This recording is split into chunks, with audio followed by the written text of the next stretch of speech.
शेख रशीद के साथ मुलाकात ने डॉक्टर ताहिरुल कादरी को एक बार फिर पुरजोश बना दिया। मुश्तरका प्रेस कॉन्फ्रेंस में सरबरा अवामी तहरीक ने कहा कि 17 जून 2014 को पंजाब हुकूमत ने मंसूबा बंदी के तहत हमारे कारकुनों पर हमला किया। इतना बड़ा ऑपरेशन वजीर आला पंजाब की इजाजत के बगैर मुमकिन ही नहीं था।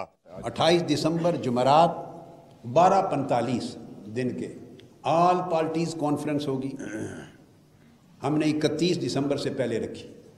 उसमें मुल्क की तमाम बड़ी सियासी जमातें और मजहबी जमातें वो शरीक होंगी इंशाअल्लाह और लाए अमल की अप्रूवल होगी।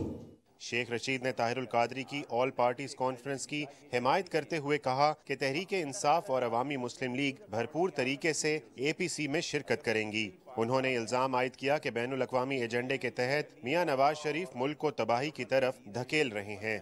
अली बाबा और 53 चोरों को कहना चाहता हूँ कि इस मुल्क में जो ये खेल खेलने जा रहे हैं इसमें मुल्क की तबाही है। खुदा के लिए मुल्क को आगे बढ़ने दें और इस मुल्क में अगर आप अदलिया और अदारों को इस तरह ललकारेंगे तो मेरा नहीं ख्याल कि आपके हाथ कुछ आएगा।